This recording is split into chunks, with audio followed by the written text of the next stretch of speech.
La tension est montée d'un cran ce jour à l'université Cheikh Hamidou Kane, communément appelée UVS.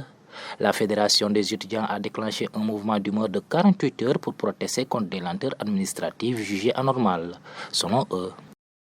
Aujourd'hui, la fédération de l'université numérique Cheikh Hamidou Kane fait appel à une grève de 48 heures renouvelable. À cause de quoi? La lenteur administrative qui est due à notre calendrier académique qui n'est pas du tout normal. En ce moment, depuis le mois de décembre, les tuteurs sont en grève, il n'y a plus de cours. Notre plateforme ne marche plus. Tout ça, ce n'est pas du tout normal. La promotion 8, depuis qu'ils ont validé leur master, jusqu'à présent, ils n'arrivent pas à faire leurs examens. Ça fait maintenant plus de 6 mois qu'ils font cours sans faire examen. La promotion 10, on a obtenu notre bac en 2022. Et jusqu'à présent, nous sommes en licence 2. 4 ans. Licence 2. Et on n'arrive même pas à nous inscrire pour notre licence 3. Jusqu'à présent, il y a des filières qui n'ont pas encore fait le rattrapage et d'autres leurs inscriptions. Parmi les principales difficultés soulevées figure le retard de paiement de bourse ainsi que la publication tardive des notes qui contiennent parfois des erreurs. Pour obtenir des corrections, les étudiants parlent d'un véritable parcours de combattant. Ces dysfonctionnements selon eux qui entraînent de nombreux désagréments. Le problème de l'UNCHSK, c'est, j'ai dit que la lenteur administrative, mais il y a aussi problème de bourse. La promotion 10, ils sont là. Ils vont, à travers, ou bien à cause de cette lenteur-là, à chaque fois, chaque promotion qui se trouve à la licence 3, on ne lui octroie pas une bourse. Alors que normalement, un étudiant a droit à recevoir la bourse 2 ans.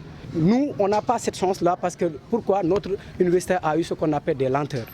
Alors, il y a aussi problème de bourse. Problème de notes, je ne peux pas l'oublier. Ici, c'est la seule université d'où, quand les étudiants vont rencontrer des problèmes de notes, jamais on règle cette situation. Après problème de notes, il y a aussi problème de cours. C'est la seule université où on peut rester 5 mois sans faire cours.